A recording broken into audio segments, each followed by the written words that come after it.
6. 노백 작은 집으로 향했다. 나타샤와 페티아는 금방 간다고 약속하고는 사냥터에 남았다. 사냥터는 아직 때가 일러 더 멀리 갔다. 한낮에 그들은 어린 나무들이 빼곡이 자란 골짜기에 사냥개들을 풀었다. 그루트이가 남은 밭에서 니콜라이의 눈에 사냥꾼들이 전부 보였다.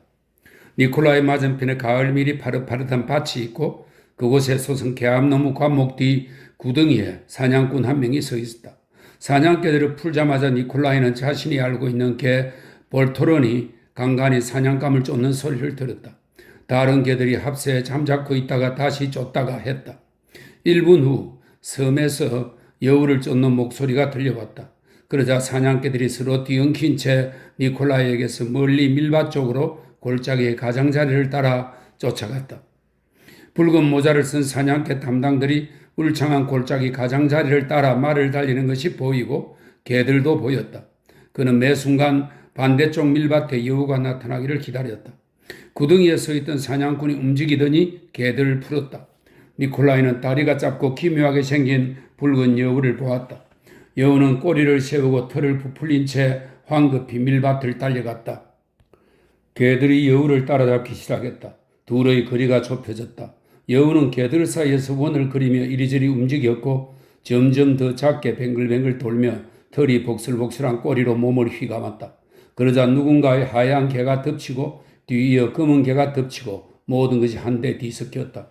그러고 나서 개들은 제각기 엉덩이를 다른 곳으로 향한 채 가볍게 몸을 흔들며 별 모양으로 섰다. 사냥꾼 둘이 개들 쪽으로 말을 몰고 왔다. 한 사람은 붉은 모자를 썼고 다른 낯선 사냥꾼은 녹색 카프탄을 입었다. 이건 뭐야? 니콜라이는 생각했다. 저 사냥꾼이 갑자기 어디서 나타난 거야? 아저씨의 사냥꾼도 아니야. 사냥꾼들은 개들에게서 여우를 잡아챘다. 그들은 말에서 내린 뒤 여우를 안장 꽁무니에 비끄러매지 않고 오랫동안 서 있었다. 그들 주위로 곱비에 매인 말들이 돌출된 안장을 얹은 채 서 있고 개들은 누워 있었다. 사냥꾼들은 두 손을 내저으며 여우를 가지고 무언가를 했다. 그곳에서 싸움을 알리는 신호인 뿔피리 소리가 울렸다. 일락인의 사냥꾼들이 무언가를 두고 우리 입안하고 소란을 피웁니다. 니콜라이의 마부가 말했다. 니콜라이는 마부를 보내 여동생과 페테아를 불러오게 하고 사냥개 감독들이 사냥개를 모으고 있는 곳으로 천천히 말을 몰았다. 몇몇 사냥꾼들이 싸움 현장으로 말을 타고 달려왔다. 말에서 내린 니콜라이는 다가온 나타샤와 페테와 함께 사냥개들 곁에 서서 일이 어떻게 끝날지 소식을 기다렸다. 싸움질을 하던 사냥꾼이 안장 꽁무니에 여우를 매달고 숲 가장자리를 떠나 젊은 주인에게 다가왔다.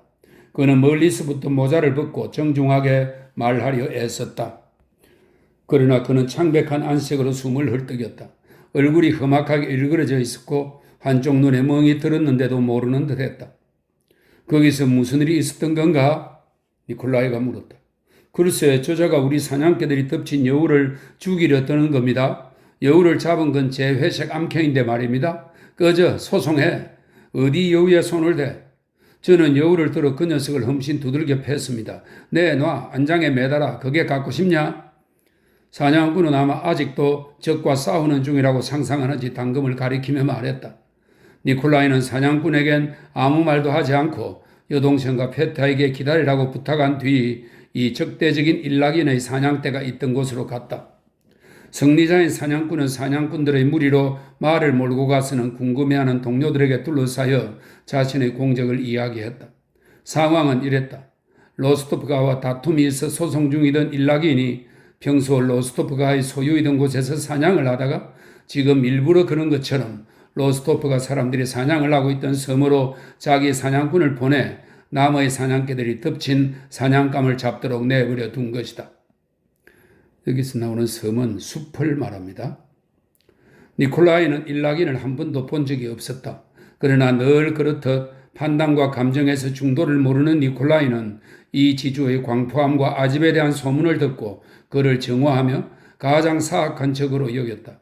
분노와 흥분에 휩싸인 그는 지금 적에게 가장 단호하고 위험한 행동도 마다하지 않겠다는 기세로 충만하여 한 손에 긴 채찍을 단단히 거머쥔 채 그에게로 가고 있었다.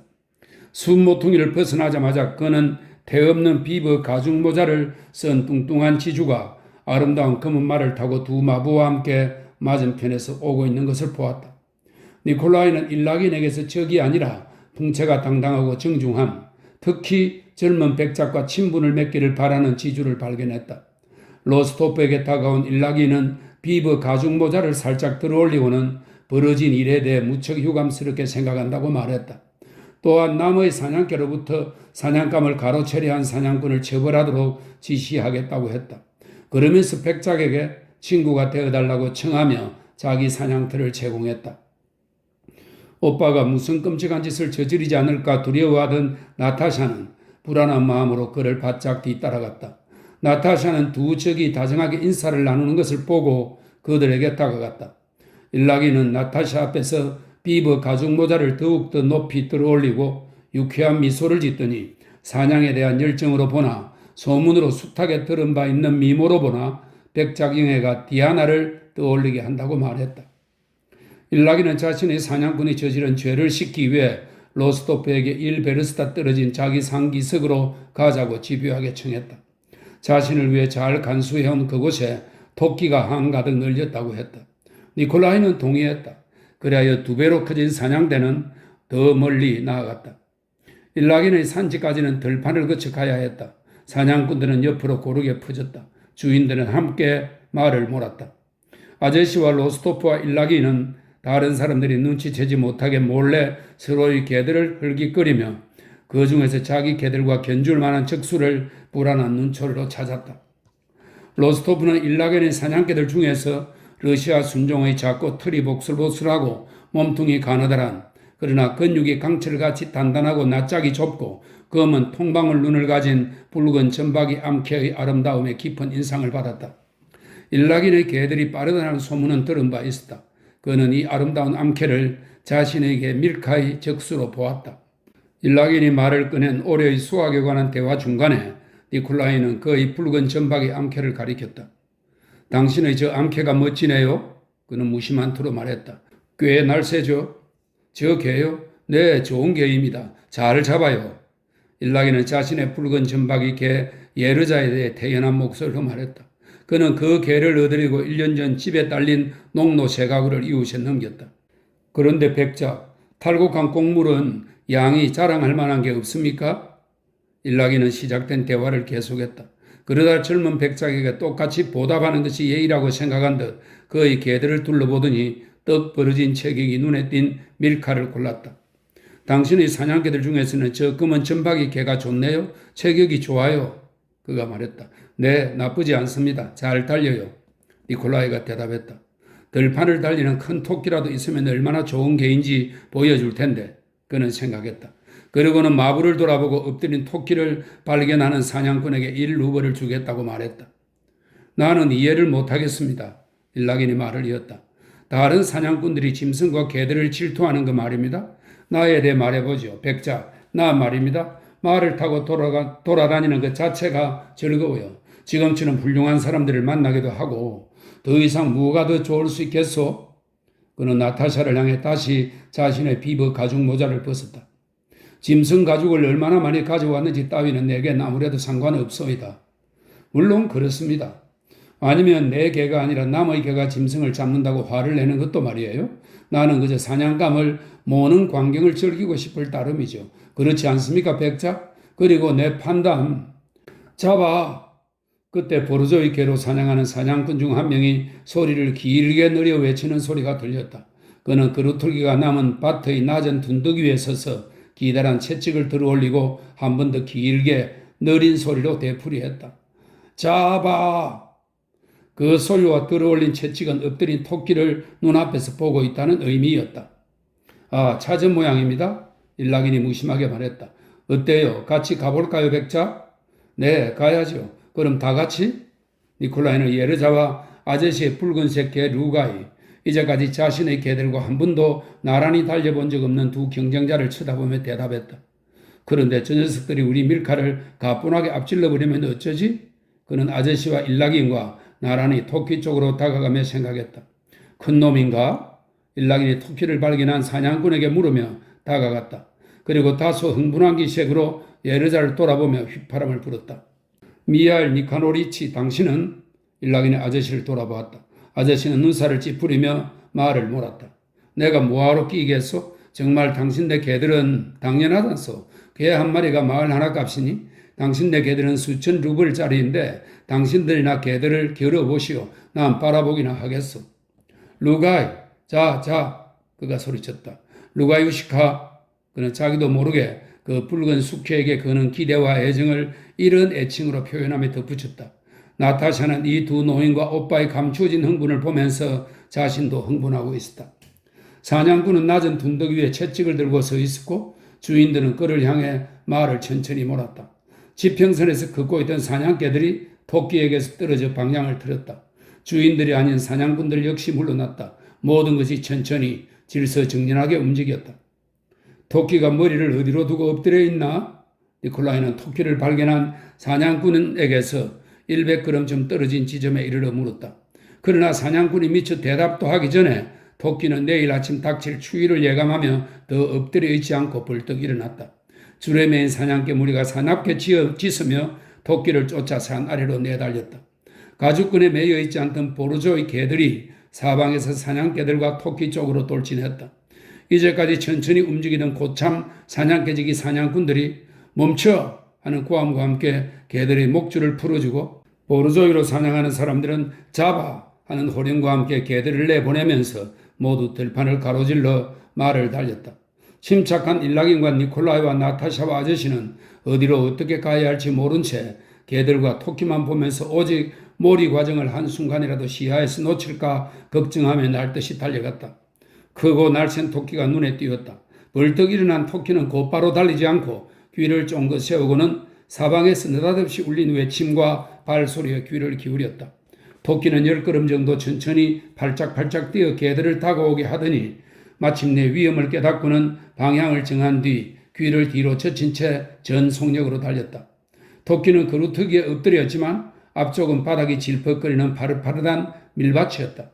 토끼를 발견한 사냥꾼과 가장 가까이 있던 그의 개 2마리가 먼저 토끼를 쫓기 시작했다. 그러나 아직 토끼 근처에도 가지 못했는데 그들 뒤에서 일락인의 붉은 점박이 개 예르자가 쏜살같이 달려나와 개 한 마리 길이 그리만큼 접근했다. 그러고는 토끼의 꼬리를 노리고 무시무시한 속도로 달려들더니 잡았다고 생각한 듯 대굴대굴 굴렀다. 토끼는 등을 활처럼 구부리고 더욱 속력을 높였다. 예르자 뒤에서 궁둥이가 넓적한 검은 전방이 밀카가 날쌔게 달려나와 토끼를 따라잡기 시작했다. 밀루시카 잘한다. 니콜라이의 의기양양한 외침이 들렸다. 밀카는 당장이라도 토끼를 덮쳐 잡을 것 같았지만 따라잡았다가 지나쳐버리고 말았다. 토끼는 옆으로 피했다. 다시 아름다운 예르자가 달려들어 이번에는 실수 없이 뒷다리에 허벅지를 잡으려 가늠하는 듯 토끼의 꼬리에 매달렸다. 예르진카, 얘야. 전혀 딴판인 일락인의 울먹이는 목소리가 들렸다. 그러나 예르자는 그의 애원을 들어주지 못했다.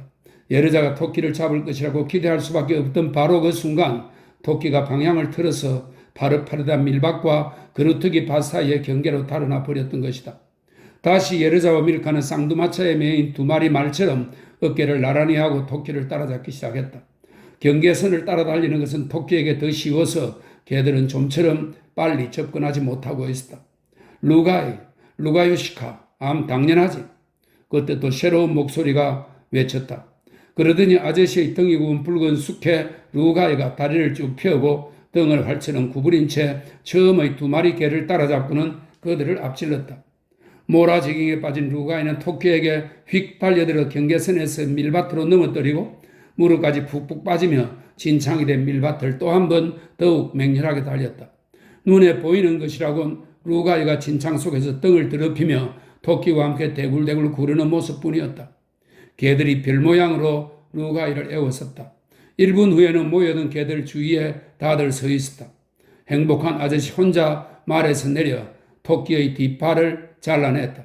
그리고 피를 빼기 위해 토끼를 흔들면서 손발을 어디에 두어야 할지 몰라 눈을 굴리며 불안하게 주위를 두리뭉거리다 스스로도 누구와 무슨 말을 하는지 모르면서 말했다. 그러니까 이건 당연한, 그러니까 전부 때려 눕힌 거야. 1,000루블짜리든 1루블짜리든 말이야. 당연하지. 누군가를 꾸짖기라도 하듯 모두가 자기의 적인 듯 그는 숨을 헉헉거리고 살벌하게 주위를 둘러보며 말했다. 모두가 그를 모욕했는데 이제야 마침내 자신을 증명할 수 있게 되었던 것이다. 저런 것들이 당신들에게는 1천 루블짜리 개인가복은 당연하지. 루가이, 자, 발이다.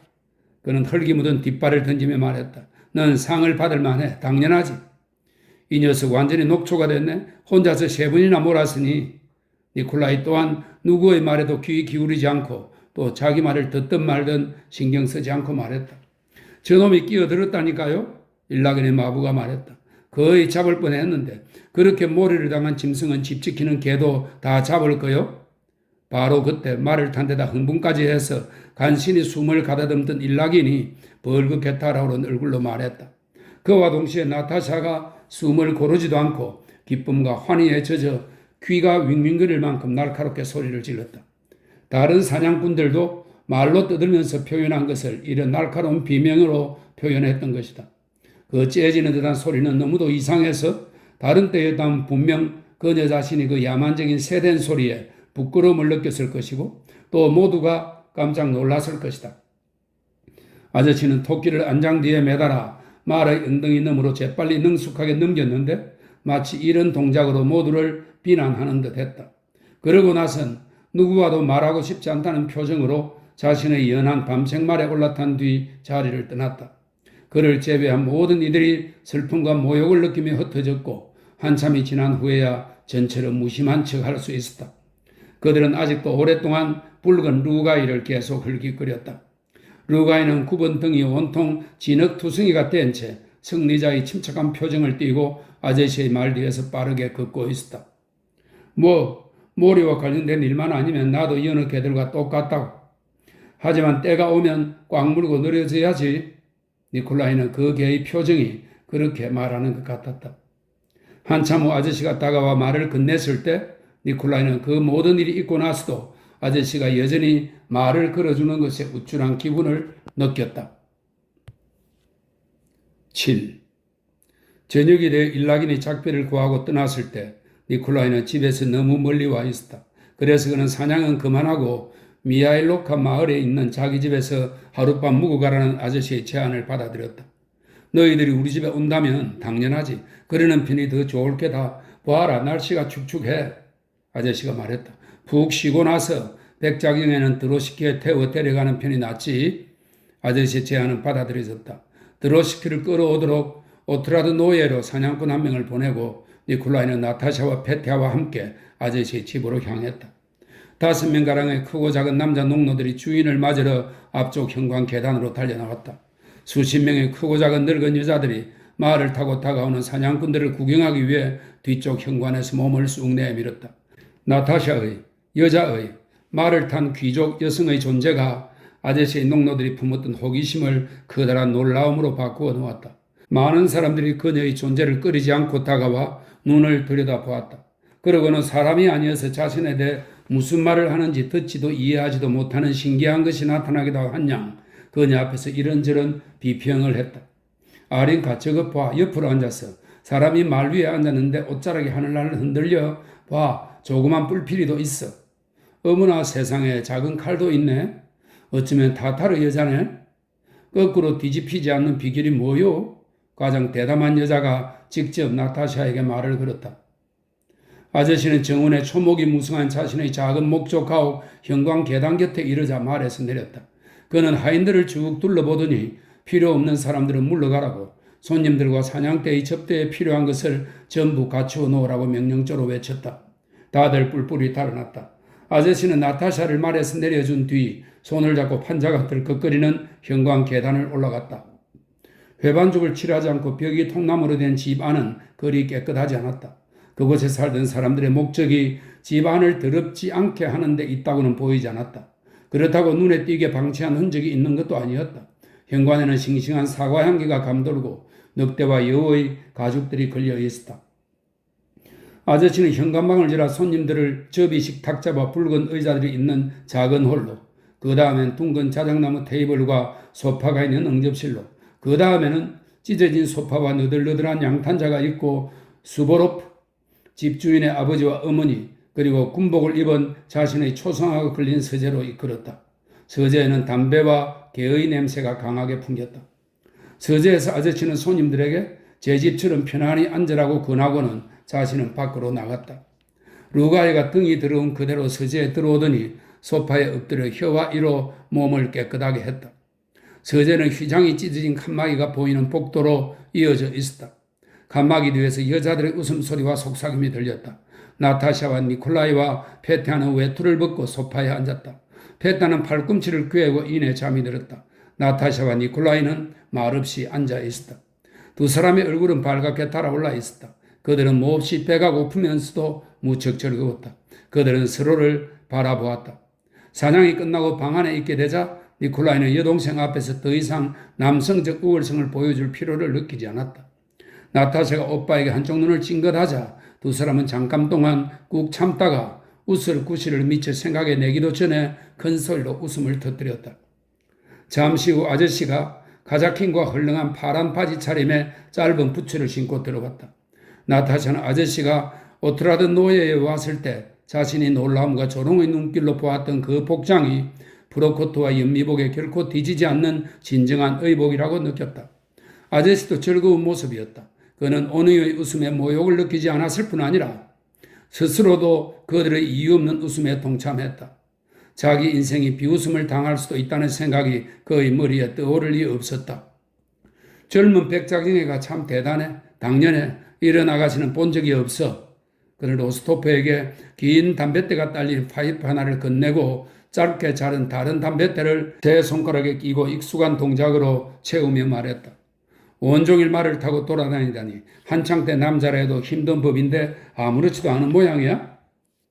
아저씨가 들어오고 나서 곧 발소리로 미루어 맨발인 듯한 소녀가 문을 열었다. 그리고 그 문으로 뺨이 발그레하고 턱살이 겹치고 입술이 도톰하고 붉은 40살가량의 풍만하고 아름다운 여인이 음식이 가득 담긴 큰 쟁반을 두 손에 받쳐들고 들어왔다. 그녀는 눈동자와 몸가짐 하나하나에 위풍당당한 환대와 친절을 담아 손님들을 둘러보고는 다정한 미소를 지으며 정중히 인사했다. 아저씨의 가정부인 이 여인은 가슴과 배를 앞으로 내밀고 머리를 뒤로 젖혀야 할 만큼 풍만했지만 아주 경쾌하게 끌었다. 그녀가 테이블로 다가와 쟁반을 내려놓고 통통한 하얀 손을 민첩하게 움직여 테이블에 병과 자쿠스카와 음식을 차렸다. 이 일을 마친 뒤에는 물러나 얼굴에 미소를 머금고 문가에 섰다. 여기 있는 내가 바로 그 여자예요. 이제 아저씨를 이해하겠어요? 그녀의 추리는 로스토프에게 이렇게 말하는 듯 했다. 어찌 모를 수 있겠는가? 로스토프뿐 아니라 나타샤도 아저씨를, 그리고 아니시아 표도로브나가 들어오던 순간 찡그린 눈썹과 그의 입술을 보일 듯 말 듯 주름지게 한 그 행복하고 만족스러운 미소의 의미를 이해했다. 쟁반에는 약초술, 과실주, 버섯, 검은 밀가루와 버터밀크로 만든 과자, 벌집에 든 꿀, 꿀맥주, 사과, 생호두와 구운 호두, 꿀에 졸인 호두가 있었다. 그러고 나서 아니시아 포도로브나는 꿀과 설탕으로 만든 잼도, 햄도, 가꾼 달고기도 가져왔다. 그 모든 것이 아니시아 포도로브나가 기르고 수확하고 조리한 것이었다. 그 모든 것이 아니시아 포도로브나의 향을 풍기고 그녀에 대해 말도 해주고 그녀의 맛도 간직했다. 그 모든 것이 풍만과 청결과 순백과 즐거운 미소의 느낌을 주었다. 드세요, 백장영애님. 그녀가 나타샤에게 이것저것 권했다. 나타샤는 전부 먹었다. 버터밀크로 만든 그런 과자, 그런 향의 잼과 꿀에 졸인 호두, 그런 닭고기는 이제껏 어디에서도 본 적이 없고 먹어본 적이 없는 것 같았다. 아니시아 표도로보나가 밖으로 나갔다. 로스토프 아저씨는 버찌 술로 저녁 식사 후 입가심을 하며 이제까지의 사냥과 앞으로의 사냥에 대해 루가이와 일락인의 개들에 대해 이야기를 나누었다. 나타샤는 소파에 똑바로 앉아서 눈을 반짝이며 그들의 말에 귀를 기울였다. 그녀가 페테아에게 무엇을 먹이려고 여러 번 깨웠지만 그는 잠을 깨지 못하고 알 수 없는 말을 중얼거렸다. 나타샤는 마음이 너무 즐거워서 이 새로운 환경이 너무도 좋아서 자신을 태울 드로시카가 너무 빨리 오지 않을까 하는 걱정뿐이었다. 집에 처음으로 지인들을 만난 사람들에게 거의 늘 있기 마련인 우연히 찾아든 침묵 후에 아저씨는 손님들이 품은 생각에 대답하듯 말했다. 바로 이렇게 나는 내 생을 마감하고 있다. 죽으면 당연히 아무것도 남지 않지. 죄를 지어봤자 무슨 소용이겠냐? 이 말을 할 때 그의 얼굴은 매우 의미심장했고 심지어 아름답기까지 했다. 로스토프는 그 말을 들으면서 무심결에 아버지와 이웃들로부터 아저씨에 관해 들은 좋은 이야기를 떠올렸다. 아저씨는 현 일대에서 너무도 고결하고 너무도 사심 없는 괴짜라는 평판을 얻었다. 사람들은 그를 불러 가정사에 대한 판단을 청하고 그를 유언 집행자로 삼고 그에게 비밀을 털어놓고 판사를 비롯한 여러 직분에 그를 선출했다. 하지만 그는 늘 완강하게 사회적 직분을 거절했다. 봄과 가을에는 밤새 거세말을 타고 들판에서 지냈고 겨울에는 집안에 틀어박혔고 여름에는 초목이 우거진 정원에서 빈둥거렸다. 왜 직책을 맡지 않으세요, 아저씨? 봉지겼다가 때려치웠다. 난 안 맞아. 당연하지. 아무것도 모르겠더구나. 그건 너희들 일이야. 내 머리가 따라가질 못해. 사냥이라면 다른 문제지. 당연하지. 문 좀 열어. 그가 소리쳤다. 도대체 왜 닫은 거야? 복도 끝에 있는 문은 독신자 사냥꾼의 방으로 나와 있었다. 사냥꾼들을 위한 하인방을 그렇게 불렀다. 맨발로 빠르게 쿵쾅거리는 소리가 들리고 보이지 않는 손이 사냥꾼 방의 문을 열었다. 복도에서 발랄라이카 소리가 또렷하게 들려오기 시작했다.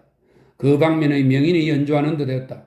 나타샤는 한참 전부터 그 소리에 귀를 기울이고 있다가 좀 더 잘 듣기 위해 아예 복도로 나갔다. 우리 집 마부 미티카다. 발랄라이카를 사주었지. 내가 좋아해서 말이다. 아저씨가 말했다. 아저씨 집에서는 그가 사냥해서 돌아오면 미티카가 독신자 사냥꾼 방에서 발랄라이카를 연주하도록 정해져 있었다. 아저씨는 그 음악을 듣기 좋아했다. 아주 좋은데 정말 뛰어나네. 니콜라이는 그 소리가 무척 기분 좋게 들린다는 것을 인정하기가 부끄러운 듯 무심결에 약간 빈정거리며 말했다. 뛰어나다고? 나타샤는 오빠가 한 말의 억양을 느끼고 비난조로 말했다. 뛰어난 게 아니라 이건 그야말로 아름다운 거야. 아저씨의 버섯과 꿀과 과실주가 세상에서 가장 훌륭하게 느껴진 것처럼 그 노래도 이 순간 그녀에게는 음악적 아름다움의 절정으로 여겨졌다. 더요 더. 발라라이카 소리가 묻자마자 나타샤는 문에다 대고 말했다. 미티카가 조율한 후 혀를 뜯고 튕기면서 다시 바리냐를 울리기 시작했다. 이 바리냐는 러시아의 민속 음악입니다. 아저씨는 보일 듯 말 듯한 미소를 띤 채 고개를 옆으로 기울이고 앉아 듣고 있었다. 바리냐의 곡조가 계속 되풀이 되었다. 미티카는 발랄라이카를 여러 번 조율했고 다시 똑같은 소리를 울렸다. 사람들은 실증도 내지 않고 그저 그 연주를 듣고 또 듣고 싶어 했다. 아니시아 표도로브나가 들어와 풍만한 몸을 문설주에 기댔다. 들어보세요, 백작 영애님. 그녀가 아저씨의 미소와 비슷한 미소를 지으며 나타샤에게 말했다. 멋지게 연주하죠? 여기 이 마디는 저게 아니야. 갑자기 정열적인 몸짓과 함께 아저씨가 말했다. 여기서는 소리를 헛부려야 해. 당연하지, 헛부려야지. 아저씨도 연주할 수 있으세요? 나타샤가 물었다. 아저씨는 대꾸 없이 빙그레 웃었다. 아니시 유시카, 기타에 현이 다 있는지 보고 와. 손에 쥐어본 지 꽤 오래되었어. 당연하지, 집어치웠거든? 아니시아 표도로브나가 기꺼이 주인의 분부를 수행하기 위해 경쾌한 걸음으로 가서 기타를 가져왔다. 아저씨는 누구에게도 눈길을 주지 않은 채 먼지를 훅 불더니 앙상한 손가락으로 기타의 몸통 앞부분을 통통 두들겨 보고는 조율을 하고 안락의자에 앉은 자세를 바로 잡았다. 그는 다소 연극적인 몸짓으로 왼쪽 팔꿈치를 옆으로 젖히고 기타의 목 조금 위쪽을 잡은 후 아니시아 표도로브나에게 한쪽 눈을 찡긋하더니 바리냐 연주를 시작하지 않고 낭낭하고 청한 한 화음을 잡았다. 그리고는 리듬감 있게 조용하게 그러나 정확하게 잘 알려진 노래 포도를 따라를 아주 느린 템포로 꾸미기 시작했다. 곧 그 단정한 즐거움이 느껴지는 박자로 니콜라이와 나타샤의 영혼 속에서 노래의 선율이 흐르기 시작했다.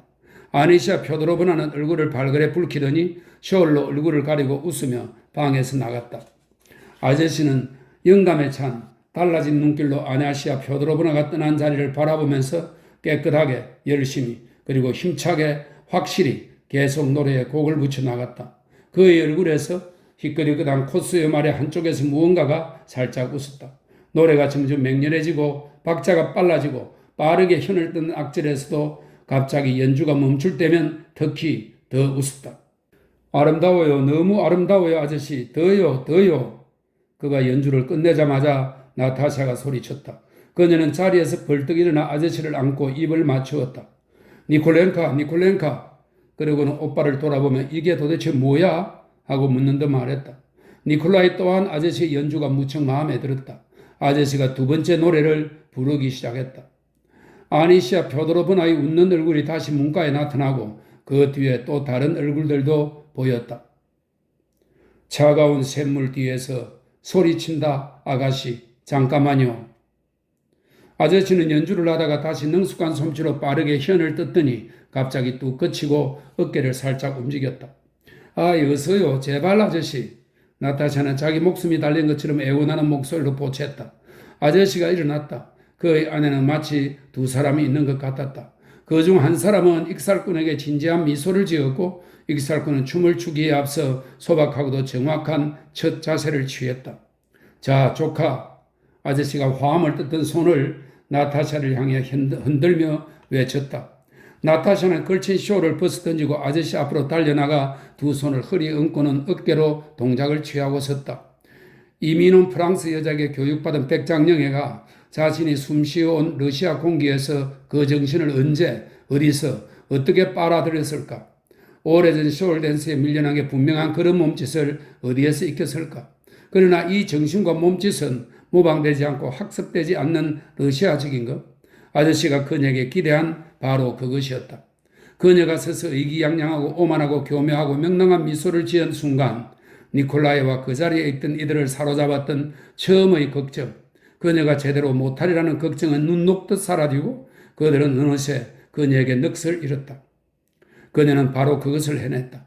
어찌나 정확하게, 어찌나 완벽할 정도로 정확하게 해냈던지 그 춤에 필요한 쇼를 지체 없이 나타샤에게 건넸던 아니시아 펴도로브나는 자신에게 너무도 낯선 이 실크와 벨벳에 파묻혀 자란 가녀리고 우아한 백작정애를 보면서 아니시아 안에도, 아니시아의 아버지 안에도, 친척 아주머니 안에도, 어머니 안에도, 러시아인 한 사람 한 사람 안에도 있던 모든 것을 능히 이해한 백작영애를 보면서 소리내어 웃으며 눈물을 지었다. 백작영애, 당연하지. 춤이 끝나자 아저씨는 기쁘게 웃으며 말했다. 아, 역시 조카야. 이제는 훌륭한 남편만 고르면 되겠어. 당연하지. 벌써 골랐습니다. 니콜라이가 빙긋 웃으며 말했다. 오? 아저씨가 놀란 듯 무언가 묻고 싶은 눈치로 나타샤를 바라보았다. 나타샤는 행복한 미소를 지으며 고개를 끄덕였다. 게다가 어떤 사람이게요? 그녀가 말했다. 하지만 그 말을 하자마자 다른 새로운 생각과 감정이 그녀 안에서 연이어 일었다. 벌써 골랐습니다. 라고 니콜라이가 말했을 때 그 미소는 무엇을 뜻했을까? 그는 그것이 기쁜 걸까? 그렇지 않은 걸까? 나의 볼콘스키가 우리의 이런 기쁨을 인정하지도 이해하지도 못할 거라고 생각하는 것 같아. 아니야, 그는 다 이해할 거야. 그는 지금 어디에 있을까? 나타샤는 생각했다. 갑자기 그녀의 얼굴이 심각해졌다. 그러나 그것은 겨우 1초에 지나지 않았다. 이 일에 대해 생각하지 말자. 감히 생각하려고 하지 말자. 그녀는 속으로 말했다. 그리고는 미소를 지으며 다시 아저씨에게 다가앉아 좀 더 연주해달라고 졸랐다. 아저씨는 다른 노래 한 곡과 왈츠를 더 연주했다. 그러고는 잠시 침묵한 후 헛기침을 하고 자신이 좋아하는 사냥 노래를 부르기 시작했다. 저녁부터 밤눈이 아름답게 내렸네. 노래의 의미는 오직 말에 존재한다는, 선율은 저절로 찾아오고 별개의 선율은 존재하지 않는다는, 그래서 선율은 오직 리듬을 위한 것이라는 충만하고 소박한 확신과 함께 아저씨는 민중이 노래하는 대로 그렇게 노래했다. 새들의 선율이 그러하듯 아저씨의 무의식적인 선율도 바로 그래서 대단히 아름다웠다. 나타샤는 아저씨의 노래에 열광했다. 그녀는 더 이상 하프를 배우지 않고 기타만 연주하리라 결심했다. 그녀는 아저씨에게 기타를 달라고 부탁하여 바로 노래에 화음을 넣었다. 9시가 지나서 나타샤와 페타를 데리고 가기 위해 리네이카와 드로시키 그리고 그들을 찾으라고 보낸 말 탄 사람 셋이 왔다. 백작과 백작 부인이 그들이 어디에 있는지 몰라 몹시 불안해했다고 신부름꾼은 말했다. 시체처럼 잠든 페타는 들고 나가 리네이카에 눕혔다. 나타샤와 니콜라이는 드로시키에 탔다. 아저씨가 나타샤의 몸을 단단히 감싸주고 전혀 새로운 다정한 모습으로 작별 인사를 했다. 그는 다리까지 걸어서 그들을 배웅하며 사냥꾼들에게 등불을 들고 앞장서라고 지시했다. 다리를 우회하여 여우를 건너야 했다. 잘 가라 소중한 조카야. 어둠 속에서 아저씨가 외쳤다. 전에 나타샤가 알던 목소리가 아니라 저녁부터 밤눈이 하고 노래하던 그 목소리였다. 그들이 지나가던 마을에는 붉은 등불이 켜져 있고 기분 좋은 연기 냄새가 흘러나왔다. 그 아저씨 정말 멋져. 큰 길로 나오자 나타샤가 말했다. 그래, 니콜라이가 말했다. 춥지 않니? 아니, 난 너무 좋아. 너무 좋아. 정말 좋아. 나타샤는 땅옷감마저 보이며 말했다. 그들은 오래 침묵했다. 밤은 어둡고 축축했다. 말들이 보이지 않았다. 눈에 보이지 않는 진창에서 말들이 절벅거리는 소리만 들렸다. 삶의 온갖 다양한 인상을 그토록 탐욕스럽게 포착하고 받아들이던 어린아이처럼 감수성 풍부한 영혼에 무슨 일이 일어나고 있었던 걸까? 이 모든 것이 그녀에게 어떻게 받아들여지고 있었을까? 그러나 그녀는 무척 행복했다. 집이 가까워졌을 즈음 그녀는 갑자기 저녁부터 밤눈이를 부르기 시작했다. 길을 가는 내내 그 노래의 곡조를 포착하려 애쓰다 마침내 잡아낸 것이다. 잡아냈구나? 니콜라이가 말했다. 니콜라이가 지금 무슨 생각하고 있었어? 나타샤가 물었다. 그들은 서로에게 그런 질문을 즐겨했다. 나? 니콜라이는 기억을 더듬으며 말했다. 있잖아. 처음엔 붉은 숙회 루가이가 아저씨와 닮았다는 생각을 했어. 그 개가 사람이라면 아저씨를 옆에 두었을 거라는 생각도 했어. 잘 달리지는 못해도 체격이 좋아서 계속 곁에 두었을 거야. 아저씨는 정말 풍채가 좋지. 그렇지 않니? 그럼 넌? 나? 잠깐 그래. 난 처음에 이렇게 마차를 타고 가면서 우리가 집으로 가고 있구나 생각하는데 이 어둠 속에서 우리는 하나님만 아실 어딘가로 가고 있고 문득 도착했을 때 우리가 오트라드 노예가 아닌 마법의 왕국에 온 것을 보게 될 거라고 생각했어. 그 다음에 또 생각한 건 아니야? 아무것도 없어. 알아. 틀림없이 그 사람 생각했지. 니콜라가 빙그레 웃으며 말했다.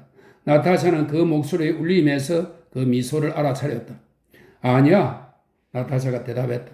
하지만 사실 그녀는 안드레 공작에 대해서도 그와 동시에 그것 또한 아저씨가 마음에 들지에 대해서도 생각했다. 또 나는 계속 되뇌었어. 돌아오는 내내 이렇게 되뇌었지. 아니 시유시카는 멋지게 그렸어. 멋지게. 나타샤가 말했다.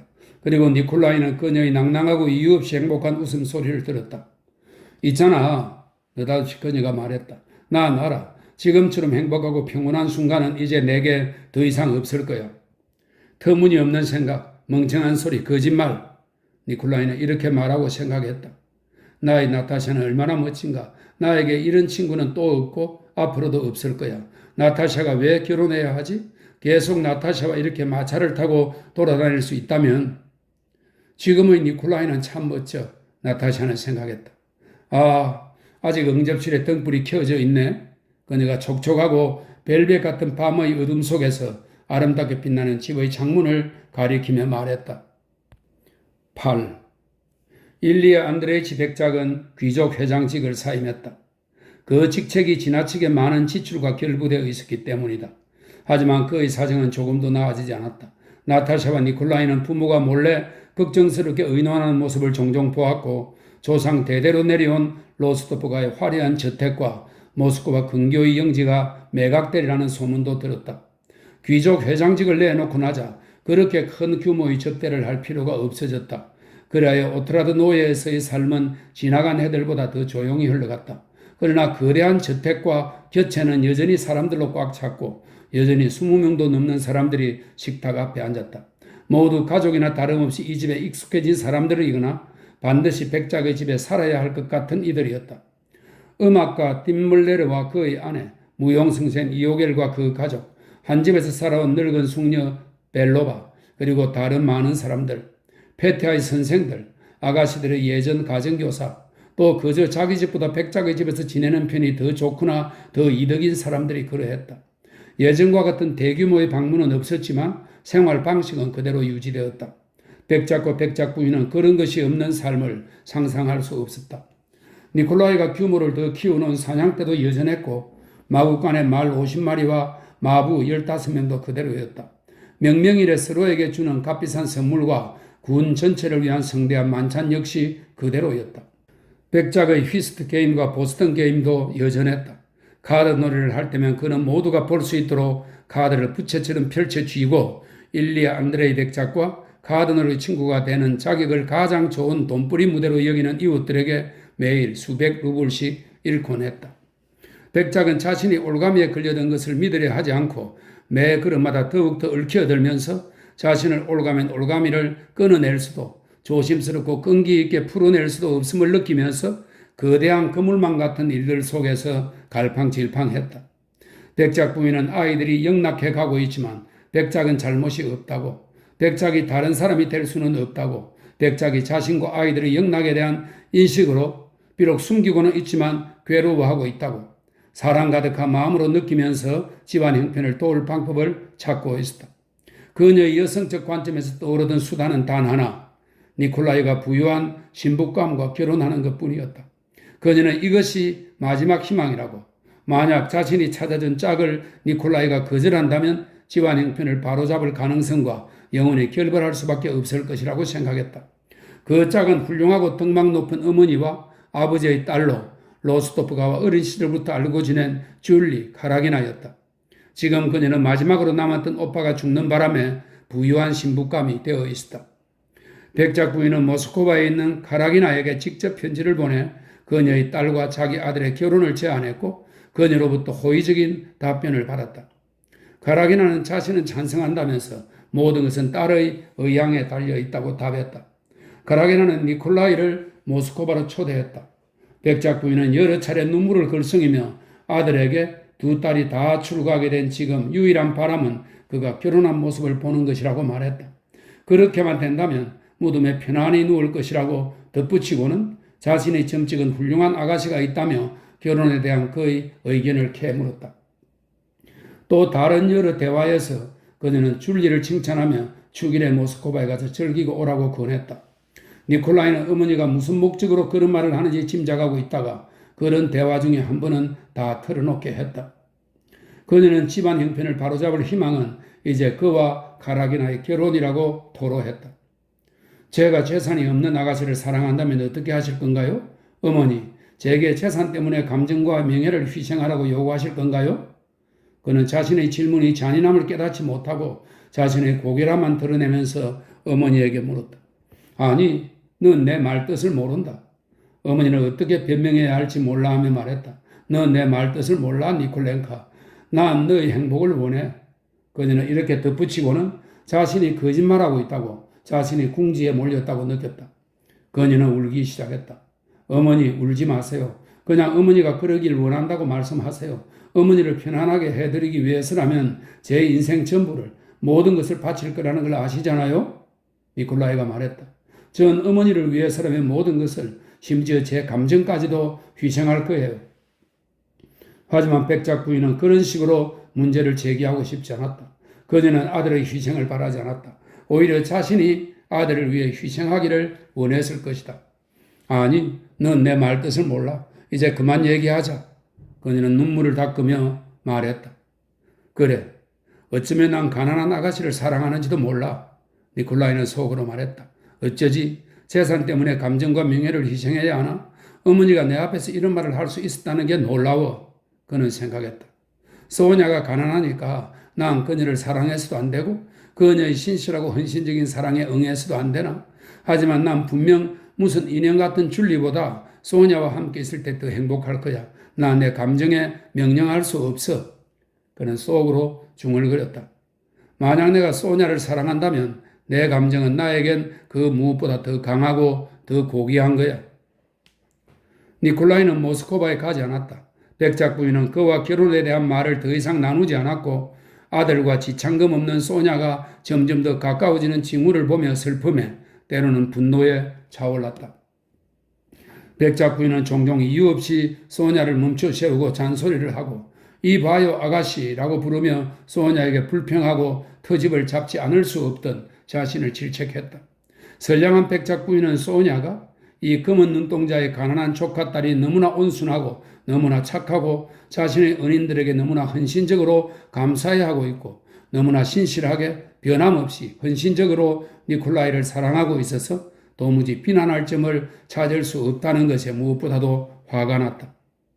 니콜라이는 가족 곁에서 휴가를 마저 보내고 있었다.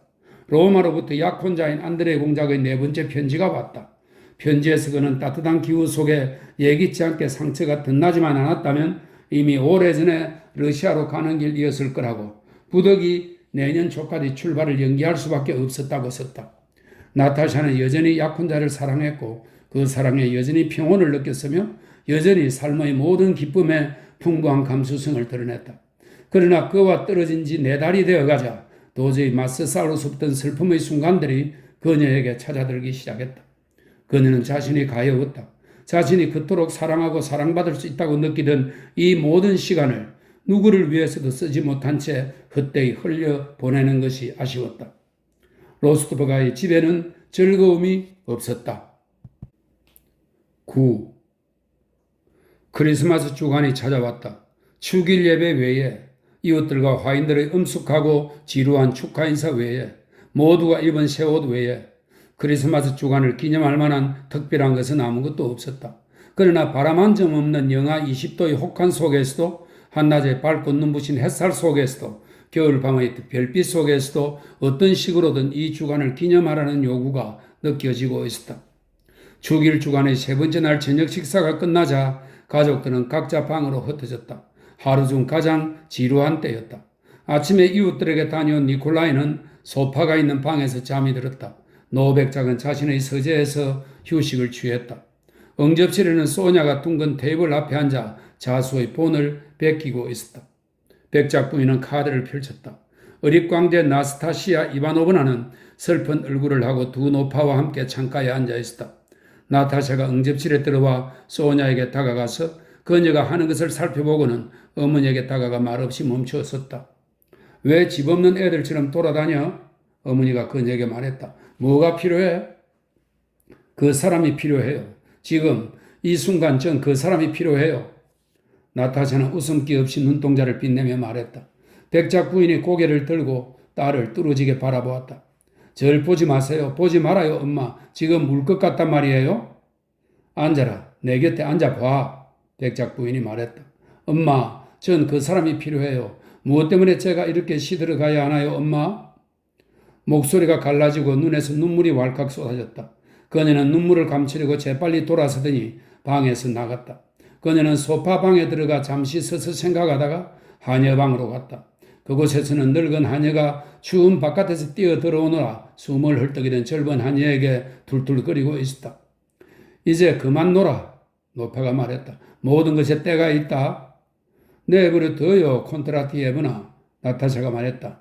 가, 마브루샤 가. 마브루샤를 보내고 나타샤는 호를 지나 현관방으로 갔다. 노인과 젊은 하인 2명이 카드 놀이를 하고 있었다. 아가씨가 들어오자 그들은 카드 놀이를 멈추고 일어섰다. 저 사람들과 뭘 하지? 나타샤는 생각했다. 그래, 니키타 부탁인데 나가서 그를 어디로 보낸다? 그래, 마당에 가서 수탉 좀 잡아와. 그리고 미샤, 넌 귀리를 좀 가져와. 크리스마스 주간에는 바닥에 뿌린 곡식을 이 가금류가 어떻게 쪼아 먹는지를 보면서 점을 치는 풍습이 있었다고 합니다. 귀리는 약간이면 될까요? 미샤가 흔쾌하게 말했다. 가, 어서 가. 노인이 그러면 된다고 확인해 주었다. 표도르는 불필을 꺼내오고 잔장을 지나치던 그녀는 때가 되지 않았는데도 사모발을 내놓도록 지시했다. 식당 담당 하인인 포카는 집안에서 가장 화를 잘 내는 사람이었다. 나타샤는 그에게 자신의 군의를 시험해 보기를 좋아했다. 그는 그녀의 말을 믿지 않고 확인하기 위해 물으러 왔다. 이 아가씨가 정말? 포카가 나타샤에게 인상을 쓰는 척하며 말했다. 집안에서 나타샤처럼 그렇게 많은 하인들을 여기저기 보내고 그렇게 많은 일을 시키는 사람은 없었다. 그녀는 하인들을 어딘가로 보내지 않고 그냥 두고 볼 수가 없었다. 마치 그들 가운데 누가 자기에게 화를 내거나 불만을 품지 않을까 시험해 보는 것 같았다. 그러나 하인들은 어느 누구의 지시보다 나타샤의 지시를 수행하는 것을 좋아했다. 뭘 하지? 어디로 갈까? 나타샤는 천천히 복도를 걸으며 생각했다. 나스타시아 이바노브나, 내게서 뭐가 나올까? 그녀는 카차베이카 차림으로, 이 카차베이카는 모피를 댄 단추나 호크 없는 짧은 여성용 상의입니다. 그녀는 카차베이카 차림으로 맞은편에서 걸어오던 어릿광대에게 물었다. 아가씨한테서는 벼룩 잠자리 귀뚜라미가 태어나지. 어릿광대가 대답했다. 맙소사 이럴 수가 늘 똑같아. 아, 난 어디로 가야 하나? 내가 날 어떻게 해야 하나? 그녀는 쿵쿵 발을 구르며 계단을 따라 위층에서 아내와 함께 사는 이호겔의 방으로 빠르게 달려갔다. 이호겔의 방에는 여자 가정교사 둘이 앉아 있었고 탁자 위에는 금포도와 호두와 아몬드가 담긴 접시들이 있었다. 가정교사들은 모스크바와 오데사 중에서 어디가 생활하는데 돈이 덜 드는지 이야기를 나누고 있었다. 나타샤는 앉아서 생각에 잠긴 진지한 얼굴로 그들의 대화를 듣다가 일어섰다. 마다가스카르 섬, 그녀가 말했다. 마다가스카르. 그녀는 각 음절을 또박또박 반복하고 나서 무슨 말이냐는 마담 쇼시의 질문에 대꾸하지 않고 방에서 나왔다. 동생 페테아도 위층에 있었다. 그는 가정교사와 함께 밤에 쏘아 올릴 꽃불을 만들고 있었다. 페테아, 페티캬. 그녀가 소리쳤다. 날 아래층까지 업어줘. 페테아가 달려와 그녀에게 등을 내밀었다. 그녀는 폴짝 뛰어올라 두 팔로 그의 목을 감았고 그는 그녀를 업고 껑충껑충 뛰며 달려갔다. 아니 괜찮아. 마다가스카르 섬. 그녀는 이렇게 말하고는 그의 등에서 뛰어내려 아래층으로 갔다. 자신의 왕국을 시찰하듯 자신의 권위를 시험해보고 모두가 순종적이라는 것을, 하지만 그럼에도 지루하다는 것을 확인한 후에 나타샤는 홀에 가서 기타를 들고 작은 장롱 뒤 어두운 구석에 앉았다. 그러고는 페테르부르크에서 안드레이 공작과 함께 들은 오페라 가운데 기억나는 한 악재를 골라 저음의 현을 뜯기 시작했다. 내막을 모르는 청중에게는 그녀의 기타에서 울리는 무언가가 아무 의미도 없었겠지만 그녀의 상상 속에서는 이 소리로부터 일련의 기억들이 되살아났다. 그녀는 작은 장롱 뒤에 앉아 식기실 문을 비춰들던 한 줄기 빛의 시선을 고정한 채 자신에게 귀를 기울이며 추억을 떠올렸다. 그녀는 회상에 젖어 있었다. 소냐가 술잔을 들고 홀을 지나 식기실로 갔다. 나타샤는 그녀를 식기실 문틈으로 쳐다보았다. 그러자 식기실 문틈으로 빛이 스며들고 소냐가 술잔을 들고 지나가던 장면이 떠오르던 같았다. 그래, 꼭 이랬어. 나타샤는 생각했다. 소냐, 이게 뭘까? 나타샤는 굵은 현을 손가락으로 튕기면서 외쳤다. 아, 여기 있었어. 소냐가 흠칫 몸을 떨면서 말하고는 다가와 귀를 기울였다. 모르겠어? 폭풍? 그녀는 틀릴까봐 걱정하며 소심하게 말했다. 그래, 전에 이런 일이 있었을 때도 소냐는 지금과 똑같이 떨었고 지금과 똑같이 다가와서 소심하게 웃었어. 나타샤는 생각했다. 그리고 지금과 똑같이 나는 그녀에게 무언가가 부족하다고 생각했어. 이건 물을 운반하는 사람. 물을 운반하는 사람은 루이지 케루비니 오페라 이틀을 말한다고 하는데요. 러시아에서 이 오페라는 독일어 제목 물을 운반하는 사람으로 인기를 많이 끌었다고 합니다. 이건 물을 운반하는 사람에 나오는 합창이야. 들려? 나타샤는 소냐의 기억을 환기시키려고 합창의 선율을 마저 불렀다. 어디 갔다 왔어? 나타샤가 물었다. 자네든 물을 갈았어. 이제 본을 다 거의 뺏겼어. 넌 늘 바빠. 난 그렇게 못해. 나타샤가 말했다. 니콜렌카는 어디 있어? 잘 거야 아마. 소냐, 가서 오빠 좀 깨워줘. 나타샤가 말했다. 내가 같이 노래하잔다고 해. 그녀는 잠시 앉아서 이 모든 일이 있었던 것이 무엇을 의미하는지 생각했다. 그리고는 그 질문을 해결하지 않은 채 그 점을 조금도 아쉬워하지 않으며 다시 상상 속에서 그와 함께 있고 그가 자신을 사랑의 눈길로 바라보던 때로 돌아갔다. 아, 그가 어서 돌아왔으면. 그렇게 되지 않을까봐 너무 두려워. 무엇보다 난 늙어가고 있어. 그거야. 지금 내 안에 있는 것들이 없어지고 말 거야. 어쩌면 그가 오늘 올지 몰라. 지금 올지 몰라. 어쩌면 그가 와서 저기 응접실에 앉아 있는지도 몰라. 어쩌면 어제 벌써 왔는데 내가 잊었는지도 몰라. 그녀는 일어나서 기타를 내려놓고 응접실로 갔다. 가족 모두와 선생들과 여자 가정교사들과 손님들이 티 테이블 앞에 앉아 있었다. 하인들은 테이블 주위에 서 있었다. 안드레 공작은 없고 여전히 예전의 습관적인 생활이 있을 뿐이었다. 아, 저기 오네. 일리아 안드레이치가 응접실로 들어오는 나타샤를 보고 말했다. 내 옆에 앉거라. 하지만 나타샤는 어머니 옆에 멈추어 서서 무언가를 찾는 듯 주위를 두리번거렸다.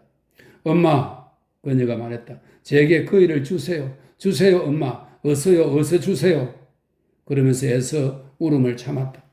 그녀는 식탁 앞에 앉아 어른들과 또한 식탁으로 온 니콜라이의 대화를 들었다. 맙소사, 이럴 수가. 똑같은 얼굴, 똑같은 대화. 아빠가 똑같이 찻잔을 들고 똑같이 후후거려. 나타샤는 여전히 똑같은 가족들의 모습에 자기 안에 치밀어 오르던 혐오감을 두려움과 함께 느끼며 생각했다. 차를 마신 후 니콜라와 소냐와 나타샤는 소파가 있는 방으로 언제나 그들의 가장 정다운 이야기가 시작되던 자신들이 사랑하는 구석으로 갔다.